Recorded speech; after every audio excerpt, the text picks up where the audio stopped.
Projet de loi constitutionnelle portant révision de la Constitution du 4 mai 2018 fait l'objet d'un conseil ordinaire des ministres, conseil présidé par le maréchal du Tchad, Idriss Déby Itno. Vous aurez le compte rendu tout de suite avec le ministre de la Communication, porte-parole du gouvernement. Et puis à l'hémicycle, la protection des réfugiés fait l'objet d'une journée d'information. Les élus du peuple renforcent leur connaissance sur les instruments juridiques protégeant cette couche. Enfin, un match de gala a été organisé hier soir au stade Idriss Mahamat Ouya. Une retrouvaille en l'honneur du nouveau président de la Fédération tchadienne de volleyball, le film de la soirée au cours de cette édition. Voilà pour le sommaire, mesdames et messieurs, bonsoir. Nous sommes jeudi 12 novembre 2020. Dans l'actualité nationale, le maréchal du Tchad, Idriss Déby Itno, a dirigé ce matin le conseil ordinaire des ministres. Un seul point et non des moindres a été abordé au cours du conseil. Pour en savoir davantage, suivons le ministre de la Communication, porte-parole du gouvernement, Chérif Mamatizine. Il s'est tenu ce jeudi 12 novembre 2020 un conseil ordinaire des ministres sous la présidence du maréchal du Tchad, Idriss Déby Itno, président de la République, chef de l'État, chef du gouvernement, président du Conseil des ministres. Un seul point était inscrit à son ordre du jour. Il s'agit du projet de loi constitutionnelle portant révision de la Constitution du 4 mai 2018 soumis au Conseil des ministres par la ministre secrétaire générale du gouvernement. Ce projet de loi constitutionnelle, initié conformément à l'article 226 de la Constitution, vise à mettre en œuvre, à travers une révision de la loi fondamentale, les pertinentes résolutions issues du deuxième forum national inclusif tenu à N'Djamena du 29 octobre au 1er novembre 2020.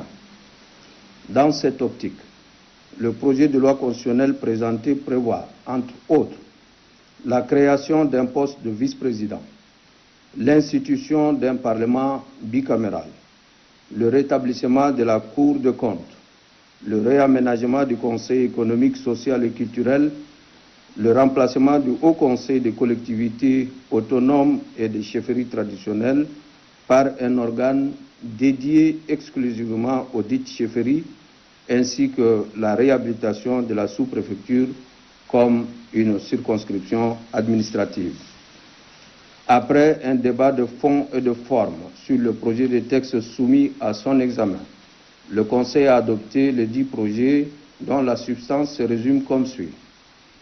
En ce qui concerne le vice-président, il est nommé par le président de la République, dont il assure l'intérim en cas d'absence du territoire ou d'empêchement temporaire dans la limite des pouvoirs que le chef de l'État lui aura délégués. Les conditions d'exercice de l'intérim sont fixées par un acte réglementaire. En cas de vacance de la présidence de la République ou d'empêchement définitif, les attributions du président de la République, à l'exception des pouvoirs prévus par les articles 85, 88 et 95, sont provisoirement exercés par le vice-président et, en cas d'empêchement de ce dernier, par le président du Sénat. Dans tous les cas, il est procédé à de nouvelles élections présidentielles 45 jours au moins et 90 jours au plus après l'ouverture de la vacance.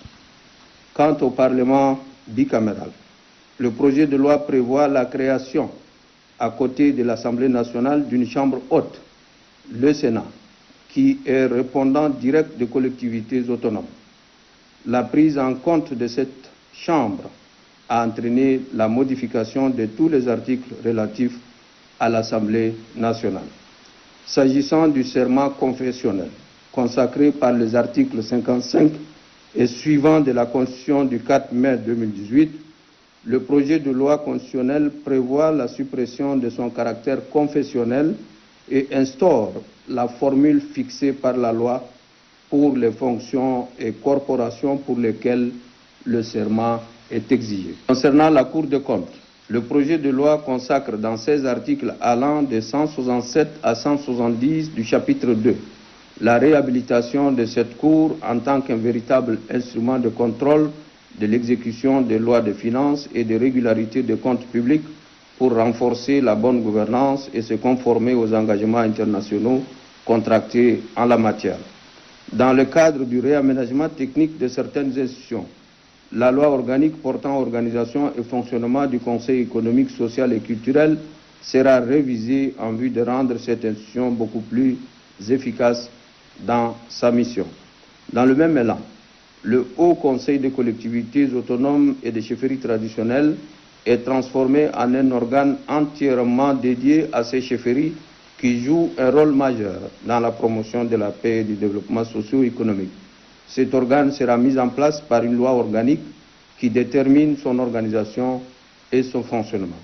Enfin, pour redynamiser l'administration territoriale et la rapprocher des administrés, le projet de loi rétablit la sous-préfecture en tant qu'entité administrative. Commencé à 10h05, le Conseil a pris fin à 11h35. À l'instant, le ministre de la Communication porte-parole du gouvernement, Chérif Mahamat Zeno. Le secteur agricole préoccupe le maréchal du Tchad, Idriss Déby Itno. Lors de sa tournée au sud du pays, le chef de l'État s'est arrêté dans plusieurs champs agricoles pour encourager ses concitoyens au travail de la terre pour booster l'économie nationale. Amathia Abbas revient sur la visite du maréchal du Tchad dans les différents champs suivis. Si cette tournée du maréchal du Tchad, Idriss Déby Itno, président de la République, chef de l'État, est motivée par le renforcement de l'économie nationale, le volet agricole retient particulièrement l'attention du premier magistrat. Ces images rares tournées sur le site risicole de Tiaraï dans le Moyen-Kébi-Est illustrent parfaitement l'amour de l'homme à la terre nourricière pour booster l'économie de son pays. C'est dire que la promotion de la politique du monde rural initiée par le maréchal du Tchad il y a quelques années doit interpeller tous les Tchadiens. Car le Tchad recèle des terres arables propices à l'agriculture avec 39 millions d'hectares non exploités. Au vu de ces potentiels, nous pouvons affirmer avec conviction que le Tchad est à même d'assurer son autosuffisance alimentaire et d'exporter l'excédent. Cela est possible lorsque tous les Tchadiens se mettent résolument au travail. L'exemple que vient de démontrer le président de la République dans les champs de coton de Kemmata ou à Tanda dans les Moyen-Chari est un message fort adressé tout d'abord aux cotonculteurs du Moyen-Chari qui doivent sérieusement travailler pour alimenter l'usine de la nouvelle société des textiles du Tchad dont la production mensuelle est estimée à plus de 375 000 mètres de tissu. Ce geste du président de la République est aussi une invite à la population tchadienne au retour à l'agriculture pour une véritable relance économique afin d'atteindre l'autosuffisance alimentaire. C'est ce qui nécessite la mobilisation et l'investissement de tous. Donc, opérateurs économiques, présidents des grandes institutions de la République, membres du gouvernement, élus du peuple et paysans, investissons dans la terre, car la richesse et l'avenir du pays se repose sur l'agriculture. Au Palais de la démocratie s'est ouverte une journée d'information sur la protection internationale des réfugiés, une journée qui vise à renforcer les capacités des élus du peuple sur les instruments juridiques protégeant cette couche sociale. C'est le deuxième vice-président de l'Assemblée nationale, Ahmad Anadif Katir, qui a présidé les travaux. Chose vue et entendue avec Dame Guélide Nejuel. Accueillant plus de 924 000 réfugiés, des déplacés et demandeurs d'asile, le Tchad est placé parmi les 10 plus grands pays d'accueil des réfugiés au monde. Le gouvernement, qui a souscrit à plusieurs instruments juridiques internationaux, se soucie de la protection de cette couche sociale. C'est tout le sens de cette journée d'information à l'intention des élus du peuple. Une journée à mettre à l'actif du ministère de l'administration du territoire, en partenariat avec la Banque mondiale, la délégation de l'Union européenne et le Haut Commissariat des Nations unies pour les réfugiés au Tchad. Nous pensons que cet atelier permettra, entre autres, aux honorables députés à l'Assemblée nationale de mieux cerner les principes de protection internationale des réfugiés, d'apprendre davantage la question des réfugiés au Tchad, les défis majeurs liés à l'asile et à la recherche des solutions durables en leur faveur. Le directeur général du ministère de l'administration du territoire se réjouit de cette journée d'information.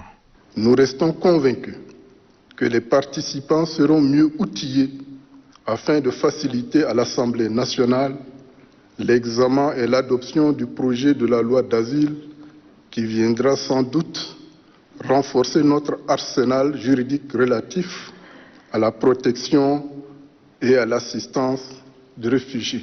Le deuxième vice-président de l'Assemblée nationale, Ahmad Anadif Khatir, se félicite de l'attention particulière que le gouvernement accorde aux réfugiés. Longtemps meurtri par les affres de la guerre qui l'a profondément affaibli et déstabilisé, et grâce à la détermination aux efforts du maréchal du Tchad, son Excellence M. Idriss Déby Itno, président de la République, notre pays est remis sur l'orbite de la stabilité. Depuis lors, le Tchad est devenu un îlot de paix dans un océan d'insécurité. Ahmad Anadif Khatir exhorte les députés à plus d'attention pour capitaliser les connaissances de nature, à renforcer l'exercice de leur mission. Il vous souviendra que le maréchal du Tchad, Idriss Déby Itno, président de la République, s'est engagé à mettre une somme de 30 milliards destinée à l'entrepreneuriat des jeunes afin de permettre à ces derniers de matérialiser leurs différents projets. En vue d'accélérer ce processus, donc une rencontre s'est tenue ce soir entre le ministre des Finances et du Budget, celui de la Jeunesse et des Sports, le ministre de l'Économie et de la Planification du Développement, les responsables des institutions bancaires et les représentants des jeunes. Plus de précisions, suivez le ministre des Finances. Nous avons fait le point de la situation banque par banque. Beaucoup de banques ont reçu des dossiers. Ces dossiers, certains, quelques-uns sont conformes ou bien remplissent les critères. D'autres demandent à être améliorés. Sur ce plan, il a été convenu qu'il y ait des formations continues, mais également faire appel à quelques experts cabinets, à des anciens banquiers et des financiers qui puissent parrainer un certain nombre de jeunes à l'effet de leur faire aboutir leur dossier, et en même temps, vu l'insistance et la bonne collaboration des incubateurs et de certains cabinets, il a été convenu que ceux des cabinets ou des incubateurs qui auront accompagné avec toute la technicité et le sérieux un dossier d'un jeune entrepreneur, et s'il advenait que ce dossier est jugé conforme et est financé par une banque, nous allons trouver à la fois au ministère de l'économie et au niveau du ministère des Finances, avec l'accord du maréchal, comment rémunérer dossier validé par dossier validé l'incubateur ou le cabinet qui aura accompagné le jeune. Il y a des dossiers qui sont déjà mûrs dans chacune des banques, et ces dossiers vont faire l'objet de signatures de prêts. Et cela se fera à marge de la Semaine mondiale de l'entrepreneuriat qui aura lieu la semaine prochaine. Et puis un nouveau centre multimédia dans la province du Logone oriental. Le centre a été inauguré par le ministre des Postes et de l'économie numérique, Dr Idriss Saleh Bachar. Ali Mamatbelo. Doba, chef-lieu de la province du Logone oriental, voici grandeur nature, le centre communautaire multimédia.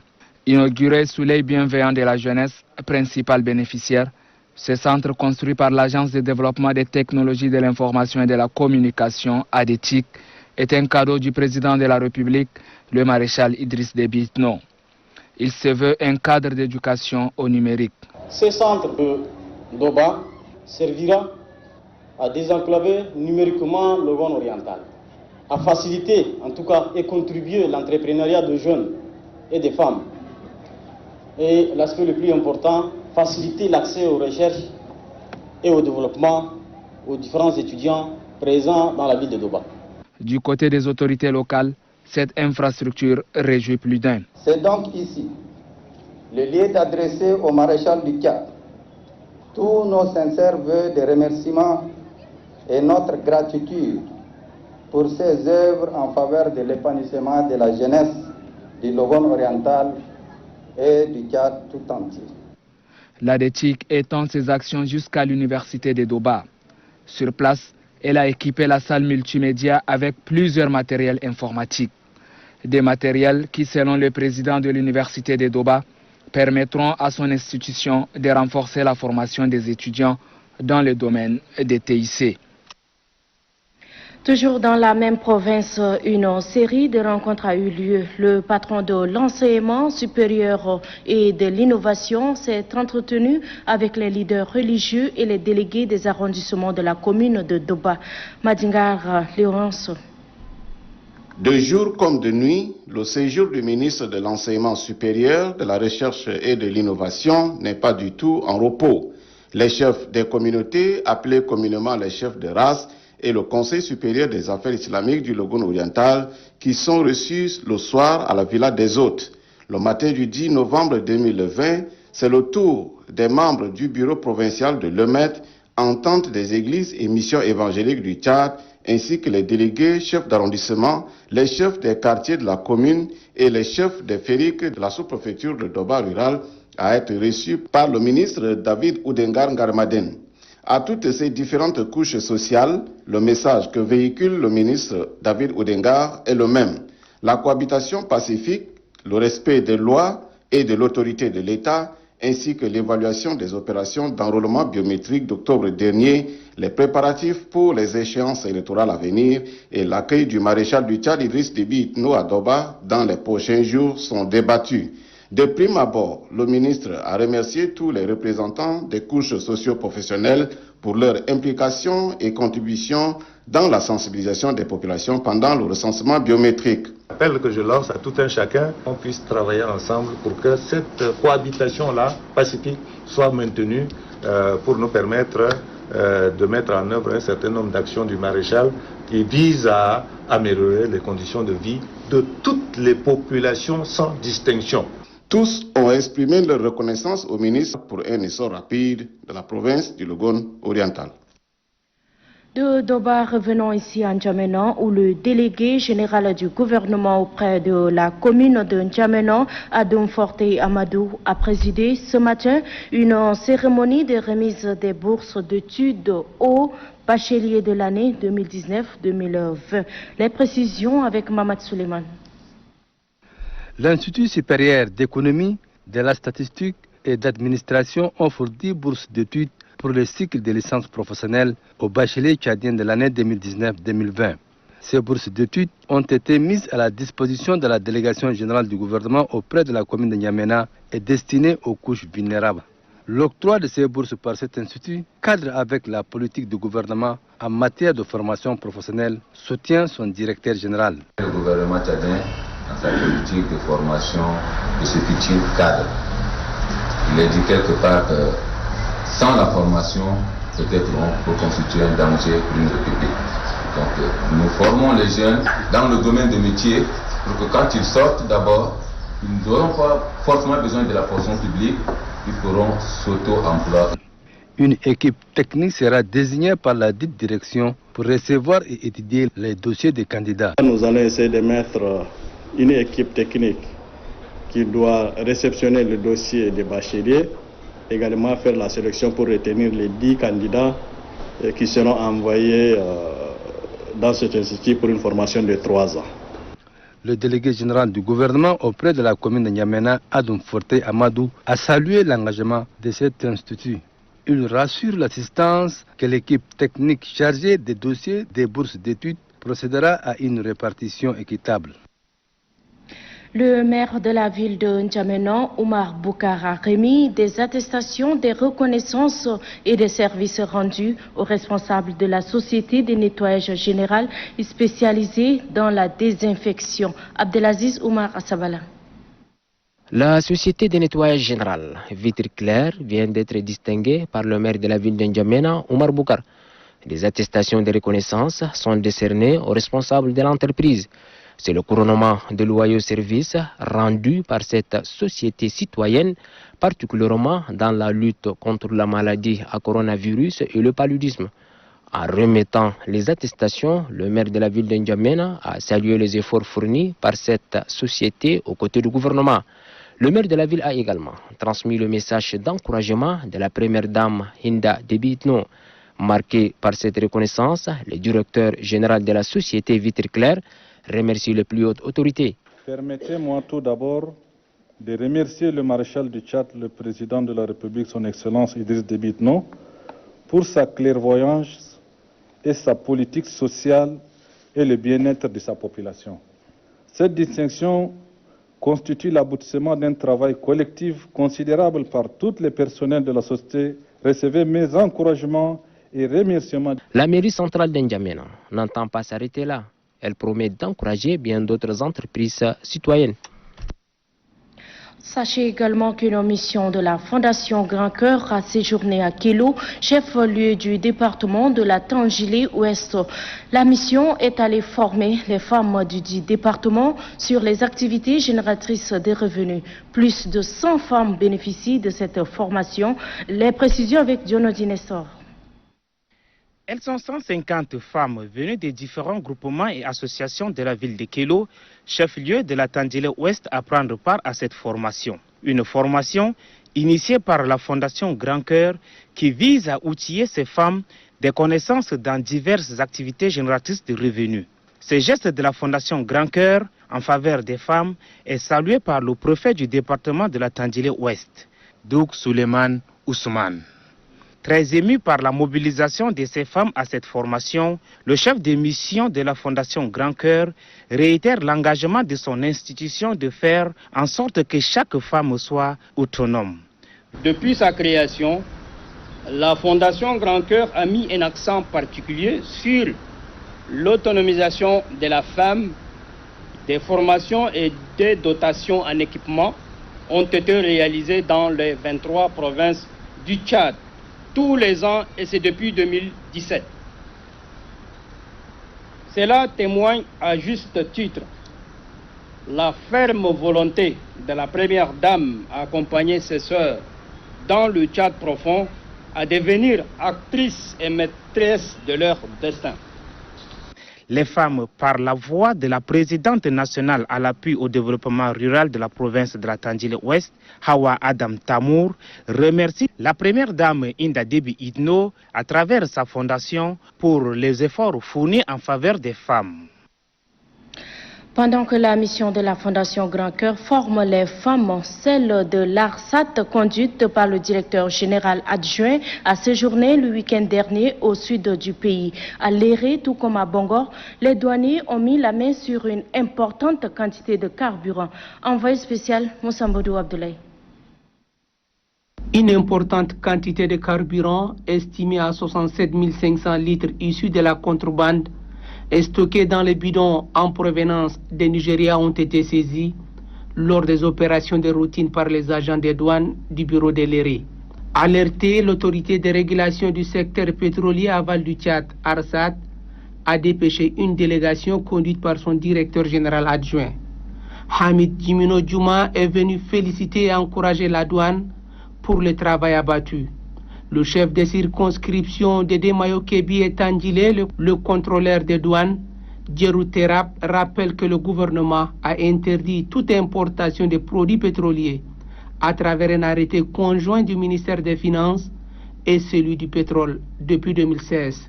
C'est pourquoi, dit-il, ces agents ne baisseront pas la garde car devaient soutenir le chef de circonscription.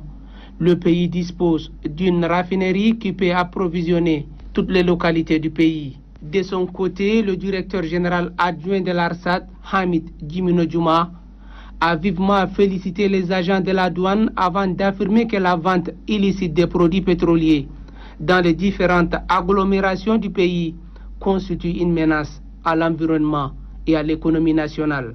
C'est pourquoi il invite les autres douaniers à suivre le bel exemple de cette circonscription. Même son de cloche au bureau de douane de Bangor, ici également près de 2000 bidons, des carburants de 25 litres entrés frauduleusement du Cameroun ont été saisis. Les échantillons ont été prélevés pour analyse. Et puis fin hier dans l'après-midi du Forum digital de relance économique post-Covid-19 organisé par le Club des dirigeants en partenariat avec l'Agence nationale des investissements et des exportations ANI, la CECIAMA, le cabinet Senghor Consulting, l'Association des lauréats tchadiens et amis du Maroc. Les précisions de ce forum avec Apolline Kani. Une lueur d'espoir pour le secteur privé durement éprouvé par les effets de la crise sanitaire de Covid-19. Les partages d'expériences et d'expertise des autres pays à ce forum digital contribueront à la relance de l'économie. Il est très important pour nous de saisir cette chance. La disponibilité du maréchal Tchad à accompagner le secteur privé, à placer le secteur privé au centre de sa politique du développement économique de notre pays. L'occasion est très importante pour prendre l'initiative de discuter sur les questions importantes. L'enjeu de ces assises est relevé par la directrice générale adjointe de l'ANI. De notre pays qui promouvoit l'esprit d'entrepreneuriat et surtout, et qui est le plus important, qui nous permet de nous retrouver tous dans un espace dynamique d'échange, de communication et par voie de conséquences d'apprentissage. Les conclusions du forum digital, une fois mises en œuvre, déboucheront sur la relance de l'économie.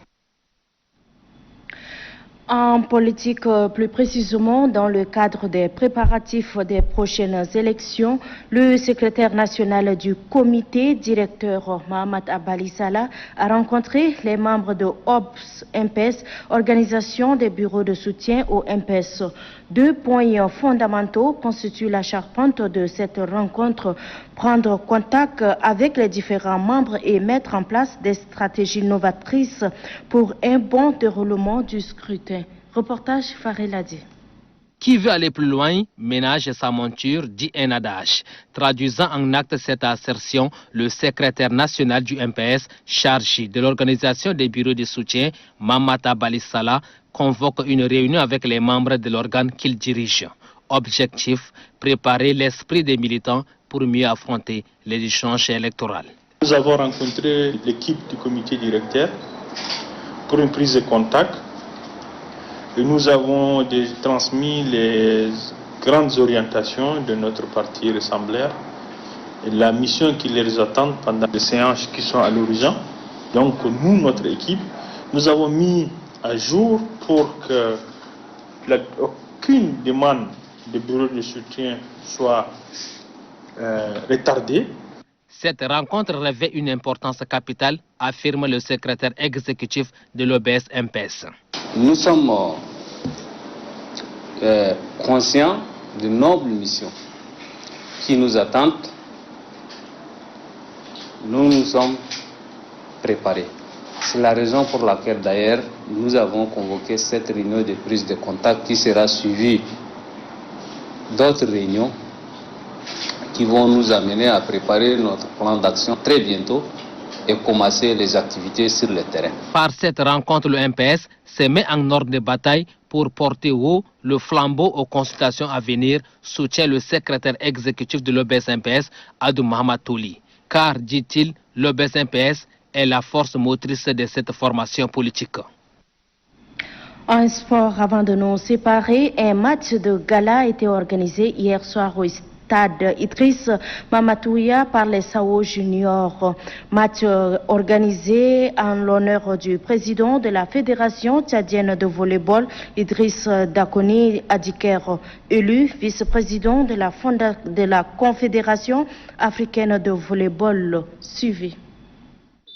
C'est un match de gala organisé par les volleyeurs de l'équipe nationale, les Sao seniors et juniors. Retrouvailles pour célébrer à leur manière la victoire du président de la Fédération tchadienne de volleyball, Idriss Dakoni Adiker, élu vice-président de la Confédération africaine de volleyball en Afrique du Sud. Pour le président du comité d'organisation de cette rencontre, Fabrice Mongdim, ce poste de vice-président de la Fédération africaine de volleyball est un poste mérité par son président. Car, dit-il, Idriss Dakoni Adiker s'est toujours donné corps et âme pour l'évolution du volleyball tchadien. Il est soutenu par le vice-président de la Fédération tchadienne de volleyball, Mamat Adoum Fadoul. Surpris par cette manifestation, Idriss Dakoni Adiker n'a pas manqué de remercier les volleyeurs et le staff technique qui n'ont ménagé aucun effort pour l'organisation de ce match à son honneur. Vous avez organisé un match à mon honneur et je souhaite être redevable vis-à-vis de vous en mettant à votre disposition des moyens nécessaires pour le développement de cette discipline. Je promets vous faire venir ici, d'ici le mois de janvier, un entraîneur international qui va prendre l'équipe nationale en charge pendant 3 mois. Idriss Dakoni Adiker appelle les joueurs à une prise de conscience et à un travail bien fait pour relever les défis qu'impose à cette discipline sportive. Ce match de gala est remporté par les Sao seniors. Reportage aussi d'Ionodi Nestor et puis la situation épidémiologique de la maladie à coronavirus de ce jeudi 12 novembre 2020.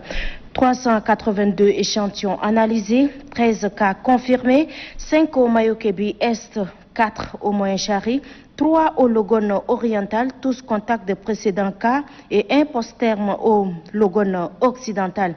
8 guéris portant le total à 1428, 1 décès portant le total des décès à 100. 50 malades sous traitement. Le nombre de cas confirmés depuis le 19 mars 2020 est de 1578 repartis dans 17 provinces. La coordination nationale des ripostes sanitaires invite la population à rester sereine, solidaire, vigilante et rappelle au respect strict des mesures barrières, notamment la distanciation physique. En cas de signes tels que fièvre, toux, éternuement et difficultés respiratoires, appelez gratuitement le 1313. Le coordonnateur national des ripostes sanitaires, professeur Choua Oussemi. Voilà, sur ce se referme cette grande édition de ce jeudi 12 novembre 2020.